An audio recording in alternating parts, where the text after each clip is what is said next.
Now, when people talk about the Irish Brigade, they often think about places like Marie's Height in Fredericksburg, or the battlefield of Gettysburg, and the different things that the Irish achieved while they were charging locations. And some also think of the Irish on the Confederate side, the 10th Louisiana and various other units. But when I think about the Irish Brigade, I think of this place here, Malvern Hill. Malvern Hill is the location where the Irish Brigade earned their reputation. It all started right here, July 1st, 1862.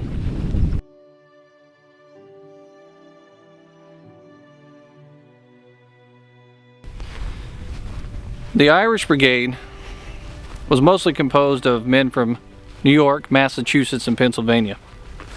The vast majority coming from New York. October 12th of 1851, however, was really the start of it all. The 69th New York was formed as a state militia, and Colonel Corcoran was in charge of that state militia. During the start of the American Civil War, the 69th was called upon to form up and get to DC for defenses, which they answered that call. And eventually, the 69th ends up at a battle called Bull Run.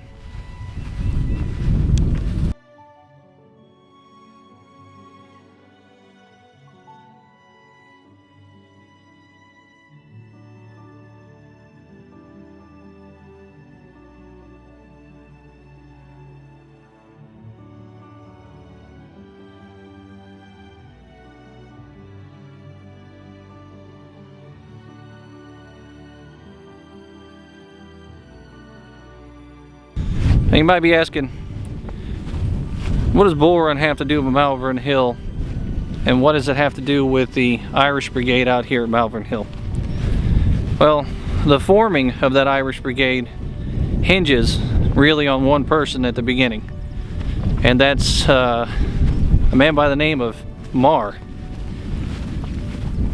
It's Bull Run where Corcoran is taken captive, and it's Bull Run where Meagher first becomes the colonel of the 69th New York. And Meagher himself has a very interesting story. Captain Thomas Francis Meagher is elected the new colonel of that unit after first Bull Run.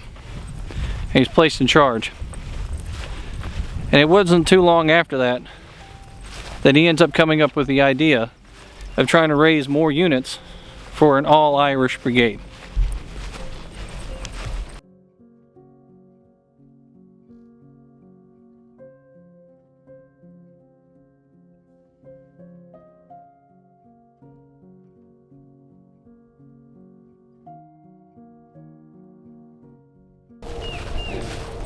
Now, Captain Thomas Francis Meagher has a real interesting story leading up to the Civil War. Really leading up to becoming American. 13 years earlier, prior to all of this happening, Captain Thomas Francis Meagher is in Ireland, and he's being tried for treason. He's found guilty of it. They then banish him to Tasmania. If you know anything about that, it's not exactly the greatest place in the world for somebody to be, especially at that time, and for the reason why he was banished to Tasmania. He ends up escaping from Tasmania, and he ends up coming to the United States. And in the time span that he's in the United States, until the American Civil War, Captain Thomas Francis Meagher becomes a lawyer, a well-known orator, and a sort of politician, if you will, for the Irish community. He's very well known, very well respected. And that leads us to the American Civil War, when he ends up volunteering and somehow finds himself now in charge of the 69th.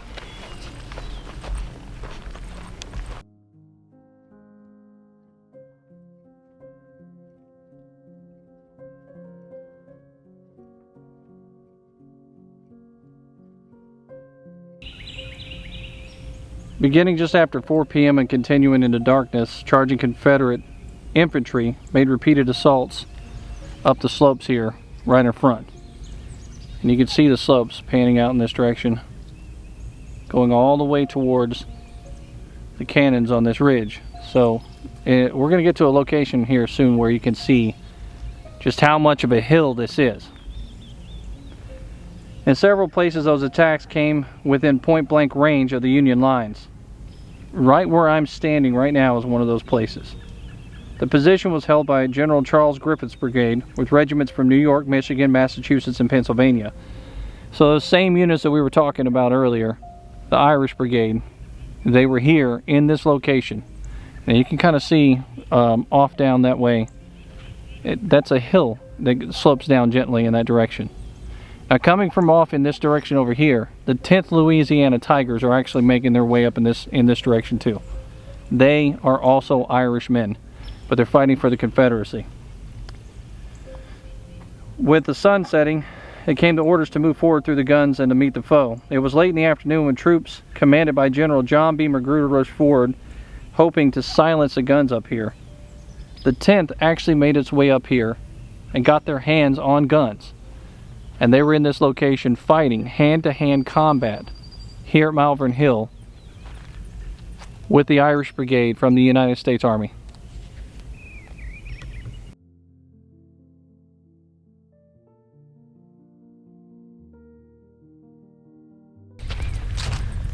Samar lobbied DC to raise 3 more units for this all-Irish Brigade. Abraham Lincoln thought it was a good idea, and he gave him the go-ahead to do it. And as a result, we end up having the 63rd, the 69th, and the 88th New York as the first original units of that Irish Brigade.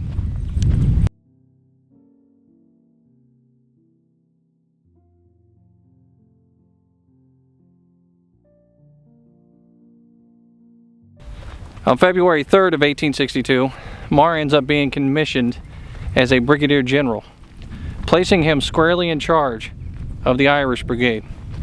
And he would hold that position until 1863, when he finally resigns his commission and leaves the Irish Brigade behind.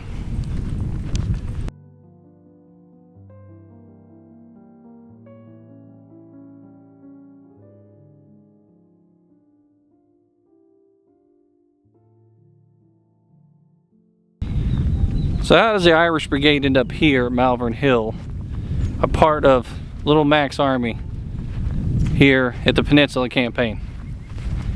Well, that becomes possible thanks in part to Special Order number 38. Now, General McClellan issued this special order placing the Irish Brigade and Brigadier General Marr underneath Sumner and his unit. Sumner is a part of this army that's out here in the peninsula. So that fattens up the ranks for McClellan as he's coming into the Peninsula Campaign. And eventually, during the 7 days battle, they make their way out here to Malvern Hill, which is the last battle in that series of battles called the 7 Days.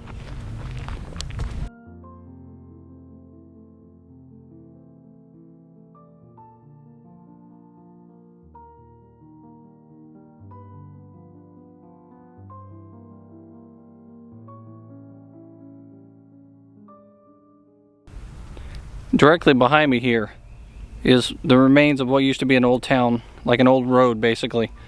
A nice depression in the ground. And it was here likely during the Battle of Malvern Hill. The reason why this is significant is this is a ready-made trench. This is a place where a soldier can come up to this point, crawl into it, and take cover if he has to. Now there was descriptions out here of the fight in letters and documents of all kinds about how vicious it was. The place where I'm standing at right now, where that road would have been, is only maybe a football field away from the position that they were going for. So if you can imagine, the cannons are going off, and at that point they're shooting canister all kinds of grape shot, up close and personal style shooting, and they're firing it off left and right. One Confederate soldier that was out here wrote in a letter back to his wife on July 3rd of 1862, basically telling her that he was sorry for not writing her sooner, and then he described the violence that was here at this position. He told her that he had gotten close, within maybe 60 yards or so of the enemy's works, and he had to fall back as the line started to collapse. And as he was running towards the rear, he said he felt bullets piercing his skin as they grazed him. And then he said there may have been 2 cannonballs that flew down below where his legs were, and 3 or 4 overhead, and several smashed around him from the left and to the right side of him. And he was the luckiest man alive on that field. As he said, his comrades around him were blown to bits everywhere. That's the kind of violence that they had here at this field. And that's the kind of violence that the Irish Brigade faced. But they faced willingly, and they fought hard.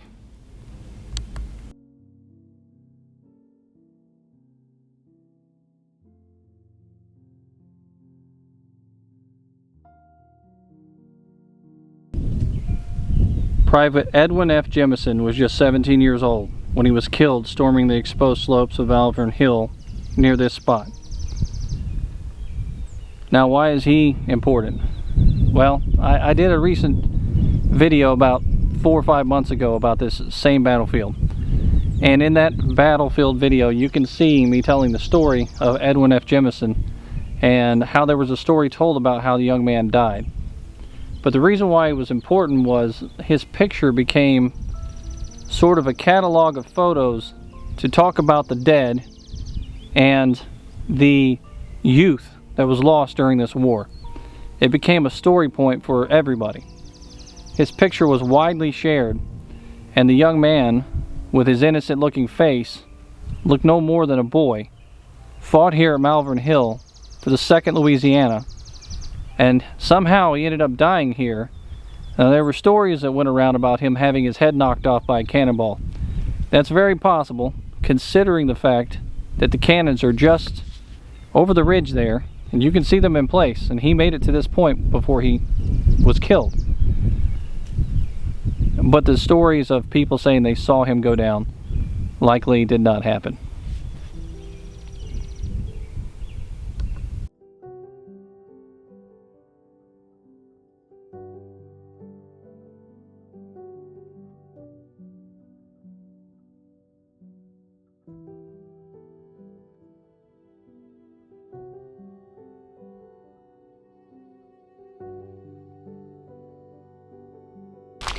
After the Battle of Fair Oaks, the 29th Massachusetts ends up joining the Irish Brigade. And that pretty much brings them up to the strength that they're at when they get here to Malvern Hill, and they're fighting in this location where I'm at right now.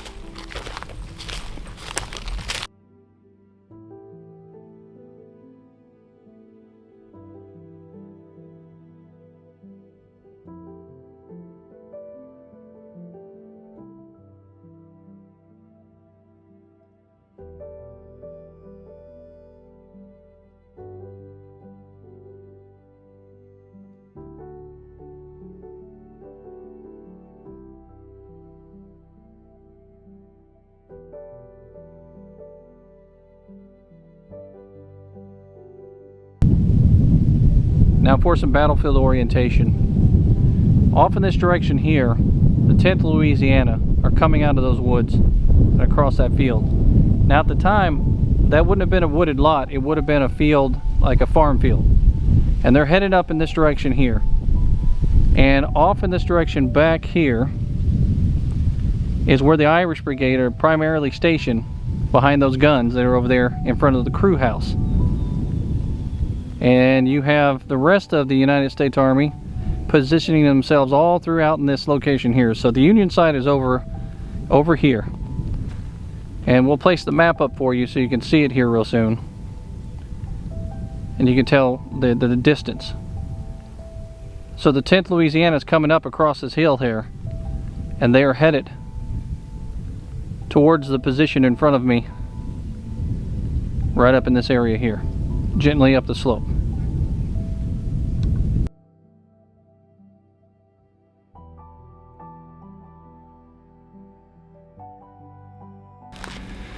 Now, if you can tell by looking at the terrain behind me here, this terrain just gently slopes up.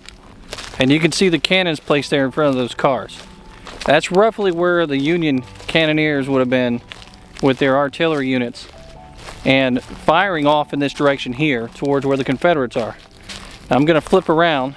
I'm out in the middle of the traditional or the historic cornfield that would have been out here during that time. And behind me, you can see the position back there as it gently slopes down too.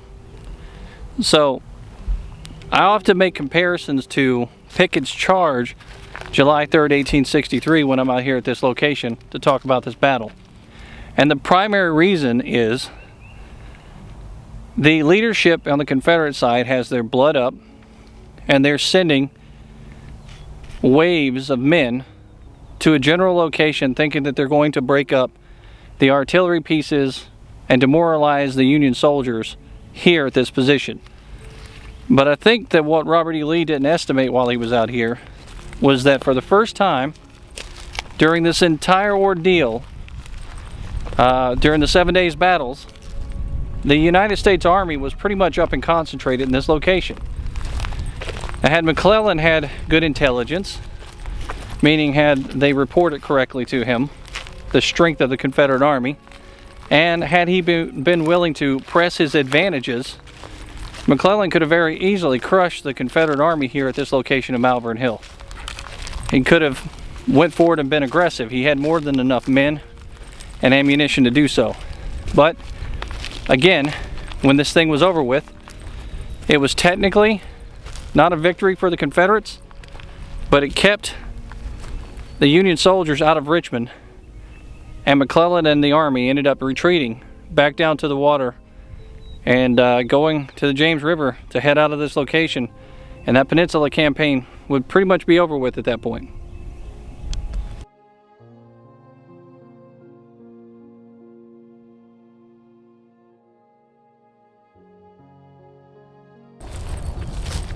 Now, after the resulting fight here, there was words written about the fight that was here from the Irish Brigade, and I always play this out in my head with an Irish accent. I'm sure it was said like that too, but what was said was the boys got in a scrimmage with the Tigers, and when the bloody villains took their knives, the boys mostly forgot their bayonets, but went to work in the style they were used to, and licked them well, sir. That was the kind of fighting that happened right there, just over my shoulder in that position. Bloody hand-to-hand combat, knives and bayonets, fisticuffs, fighting any way that you possibly can.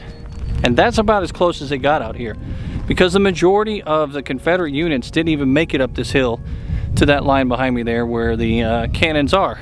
That was the closest point possible, and it just happened to be that it was the Irish Brigade fighting against another Irish Brigade.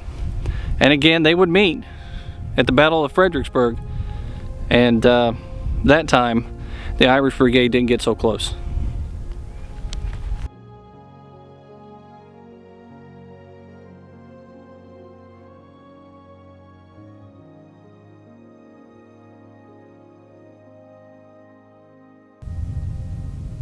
Now for some more battlefield orientation. Now, if you look back on the ridge line there, off in the distance there, you can't make out the cannons that are back there. But this is a position where the artillery for the Confederacy would have been. Magruder's men are coming out from this area over here, making their way to this direction. Also off in this direction is a portion of the Confederate Army coming from down on the slopes over there, and that's where the 10th Louisiana is actually sitting at the very back of all the units that are out there. They're last in line, and they end up making their way up through this location here, and off in that direction over there is that road that we talked about earlier, the historic road that's there. And then up there is where most of that Irish Brigade hand-to-hand fighting took place, along the ridge line leading up to this location here where the artillery is located on the ridge of Malvern Hill. Now I'll post the map up here and you can see it real quick. If you look off to the right hand side of that map on the screen and you try to find the 10th Louisiana all the way to the rear, that's the position that we just pointed to earlier, out in the tree area, the tree line. And then follow it directly forward and look for Massachusetts and New York. Those two units should be, if you are standing in the direction of the Union soldiers, on the left-hand side of that map. If you're standing in the direction of the Confederate soldiers on that map, they are directly on the right-hand side if you're facing them. Now I'll pan out of that map and you can take a look. That's the Union soldier position for Massachusetts and New York. And all the way off in this direction over here, that's the position for the 10th Louisiana as they're coming up. And the position that we talked about with Private Jemson was out in this field here somewhere. And this is where he fell mortally wounded.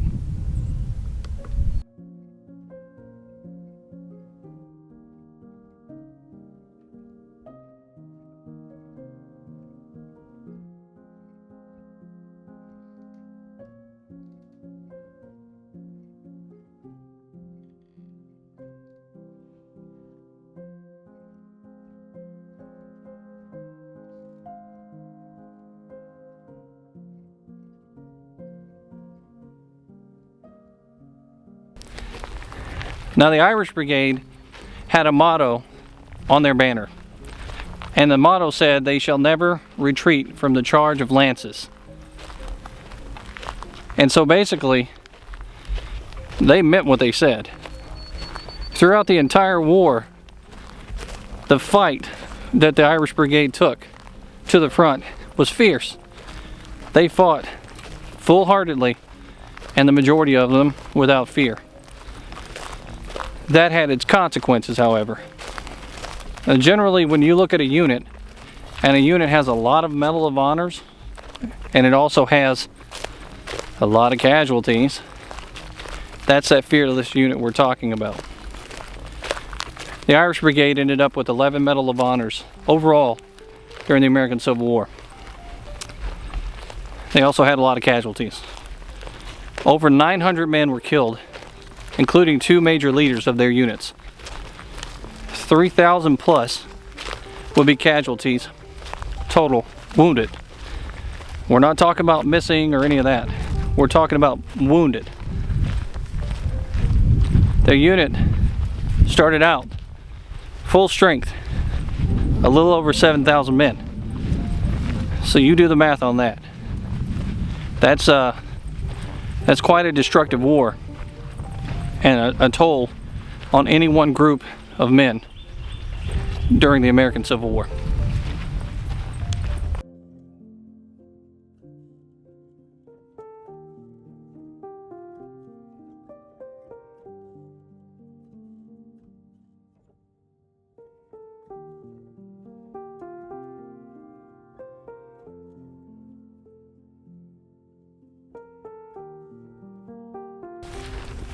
Now, during the initial attack out here, whenever this all started, at this location where the Irish Brigade fought, you ended up having Toombs' brigade veer left into the woods from his position. And he was trying to get up there to support D.H. Hill. But D.H. Hill attacked, and G.T. Anderson advanced to the base of the hill and retreated. After that, Barksdale tried to come up in support, and Barksdale ends up in between Wright and Mahone. The mass confusion that's going on out here at the Confederate leadership level is really adding to the Confederate losses here on this field during the Battle of Malvern Hill. It's pretty amazing some of the bumbling that happens out here during the leadership portion of this. These generals, many of them were West Point graduates or VMI graduates, and some of them fought in the war in Mexico, and they had experience. But ambiguous orders were given, units were bumbling in between each other, crisscrossing paths on roads, getting lost. It really wasn't leadership at its best out here at this location when it came to the Confederate side. And all the Union had to do was sit back and wait for it. It's pretty amazing.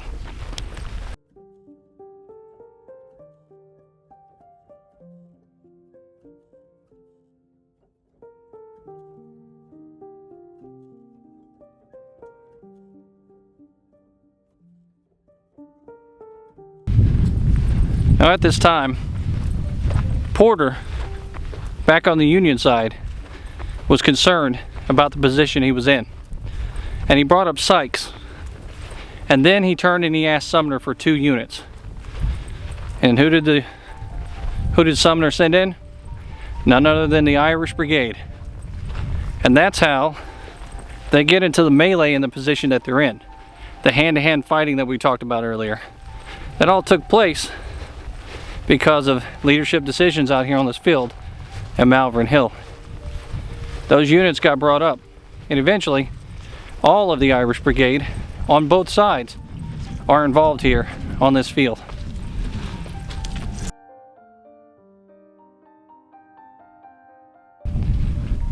Now as I walk in the position I'm walking right now, if you look behind me at the clear path, that is the direction the Confederates are headed.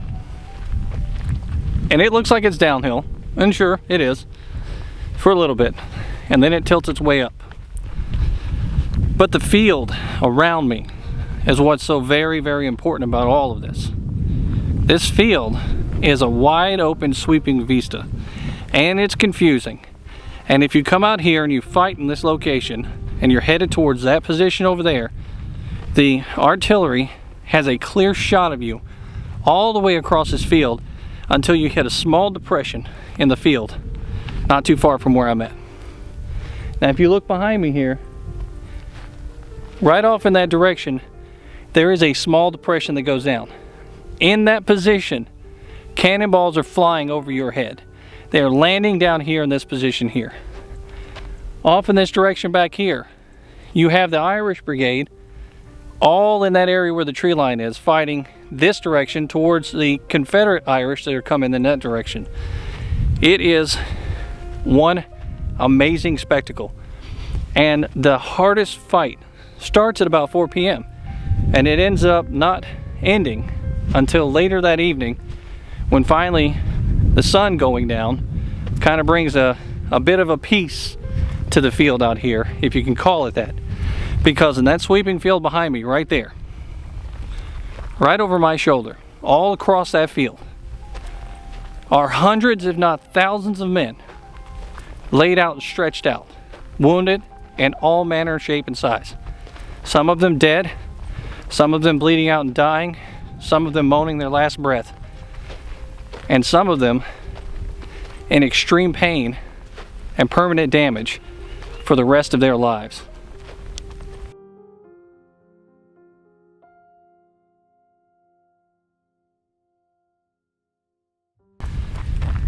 Now the first unit that the Confederates came across out here that were Irish, or mostly Irish, was the 9th Massachusetts. Now the 9th Massachusetts, both of the leaders in that unit in the previous days had been extremely sick. Guinea was so sick that he had to be removed from the field on a stretcher. Stretcher bearer had to take him off. And his successor, however, ends up fighting out here in the field regardless of how sick he is. And Colonel Cass gets wounded so severely it kills him. The bullet passes through his teeth into the roof of his mouth and out the back of his head. And they pull him off of this field and they move him off to safety, hoping to save his life. But it's too late. The wound is so grievous that it ends up taking his life here on the field. Then he has another successor that comes in right after him that takes over for him. And it's one officer after another. That's the kind of fighting that's out here. It's amazing.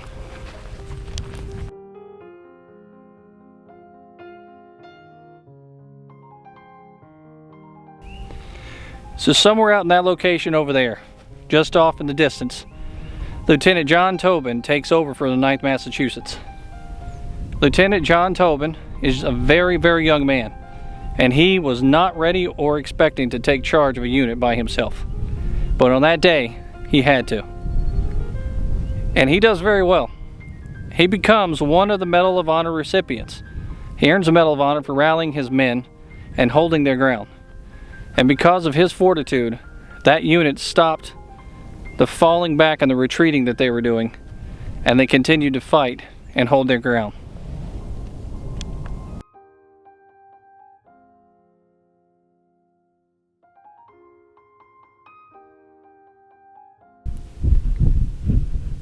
If you're standing back here in this position, you might feel like you're safe.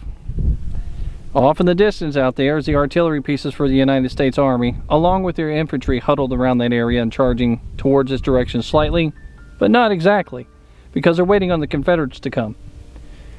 I'm in the Confederate artillery position right now, which is up on a high ridge.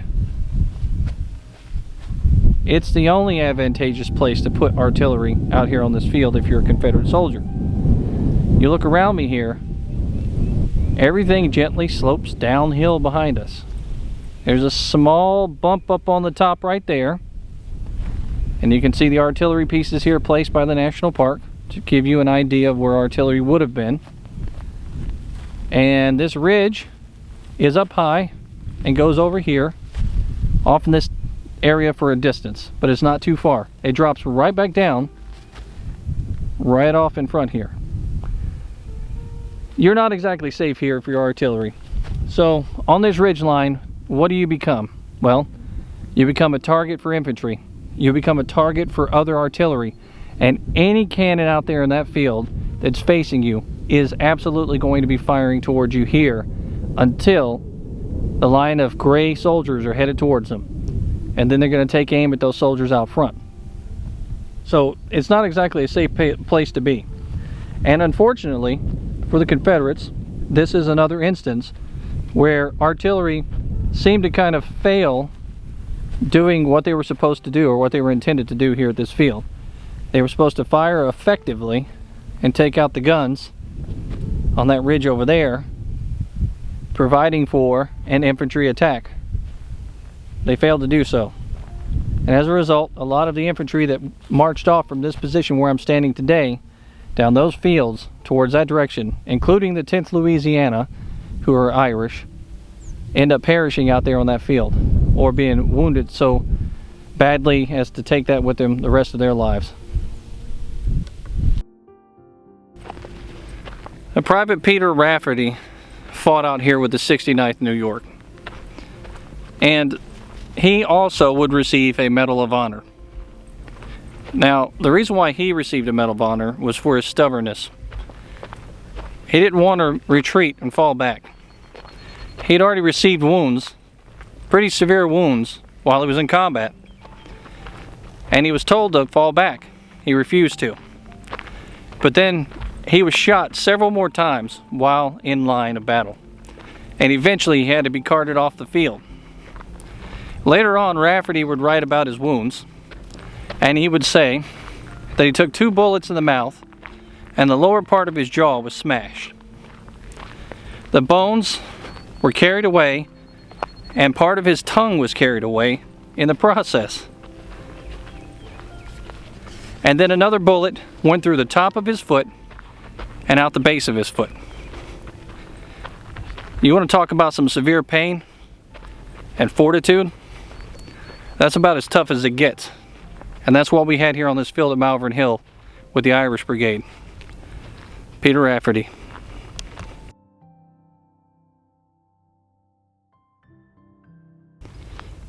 Now, if you're here July 1st, 1862, roughly in the position where I'm at right now, then you are part of the 14th Virginia, and you have been ordered to attack that hill right in front of me there, where the cannons are blazing away and throwing hot lead over here.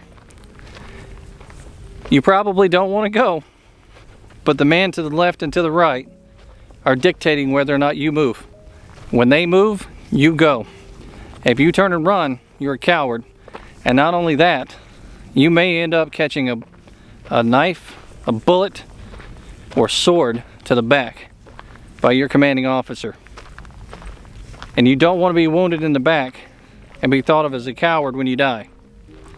So, you step off with the 14th and you make your way towards that position in front of me there. Now behind me are your buddies from Georgia, South Carolina, Louisiana. The 2nd Louisiana, in fact, is directly behind me. And they are marching up in this direction here too. His wave, or 2nd Louisiana's wave, is where Private Jemson is. And he's marching in the same direction that I am right now. Line of battle, in formation, rifle slung on the shoulder, ready to attack. Waiting for the order to stop, position yourself, cock that hammer to full cock, and fire at the enemy ahead. And you can't do that until you get within a certain distance, because it's not like today's modern weaponry where you can stand off at a great distance, take aim, and fire with a scope. You have a weapon that, if you're lucky and you are firing a mini ball, it's pretty accurate up to 200 yards. But if you're firing the guns that the Confederates are firing at this point during the war, which is the early part, then you're probably firing a smoothbore. And you will hit something about the size of the side of a barn at 200 yards. And that's not how big a soldier is.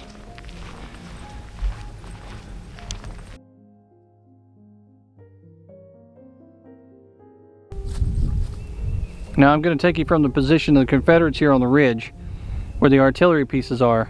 We talked about the 14th Virginia and 2nd Louisiana marching off in this direction here. And as we go, we're going to talk a little bit about the terrain in front of us. Now we're moving in the direction that they would have moved. And we're headed down towards the high ridge out in front of me here. If you're able to see it from this distance, that high ridge is pretty nice looking. Out in the open, it's clear, cannons placed on top. Now during the battle, these fields were farm fields. They weren't filled with growth or trees, and they certainly weren't exactly flat. We're talking about July 1st, 1862. So it's summertime. It's extremely hot out here, and this field has growth everywhere. Probably plants from a farmer. If you notice, as we're walking along here, this field starts to gently slope downhill. And it's boggy in areas. So if there's any water around here, you're probably going to walk into something swampy. It goes downhill here and then gently slopes up. It's when you start to take that turn up, that's when you're about 120 yards off, and that's when the heaviest firing is coming from those cannons. And you're well within range of infantry fire. So now, not only are you worried about the cannon balls coming overhead or the solid shot, you're also concerned with the mini ball, which, like we said earlier, is accurate at about 200 yards. So the men over there on that hill, they're just taking aim and picking people off left and right. It's not exactly an easy thing for the Confederates. Now if you look to my right, it's a hill. That's sort of a ridge that runs out through there too. And then if we swing back around, oh, that was to my left, sorry.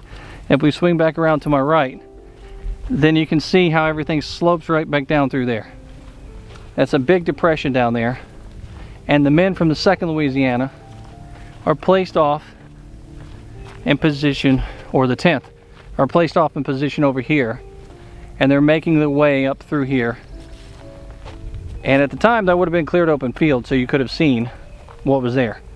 And those men are marching in formation, heading off in this direction towards the rest of the Irish Brigade.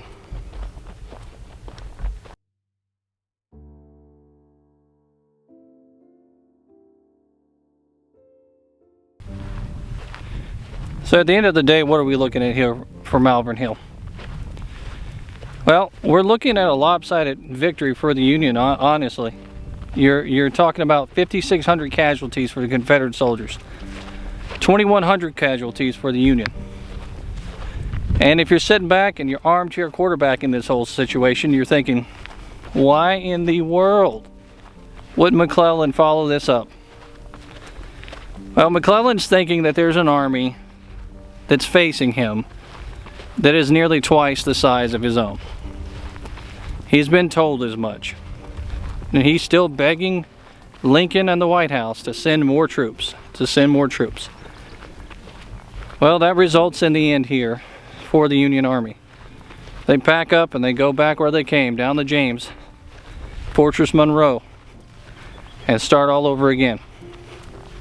And it's really not until the Union Army gets to Antietam that they come back to being so close to having such a victory as they did here at Malvern Hill. This place, at least for the Eastern Theater, but this place is one of those what ifs, what could have been.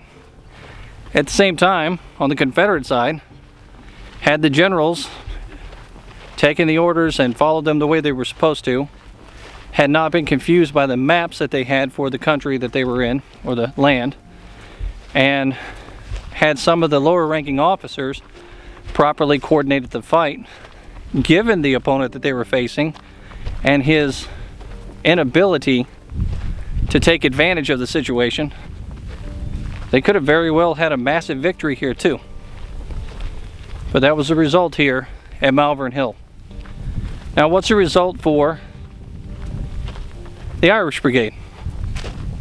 Well, there had been talk about the Irish Brigade being tough. There had been talk about them sticking in the ground when the fight came and attacking like no other unit. Here, on this field, they cemented that legacy. That fight that happened just in front of me right there with the 10th Louisiana and the hand-to-hand combat is really what started it. But by the end of the war, that unit had been dissolved and then brought back together again. The casualty count for that unit was so great that at one point it really couldn't exist. But eventually the Irish Brigade became a unit again. Now, it's kind of odd talking about an army that fights in units based on ethnicity and background and identify themselves like that. The Iron Brigade identified themselves as rough men from the West, and you had other units that identified by race or identified by the countries of origin. That's what happened during the American Civil War. The Fighting Irish here fought as hard as they ever fought anywhere, and they would continue to do so at every location that they fought. Eventually, after this fight's over with, they end up in a place that the ones that survived would talk about for generations, and they would never forget how they were butchered at the Battle of Fredericksburg. Well, that's it for Malvern Hill. Until next time, I hope you tune in for more. This has been History with Waffles.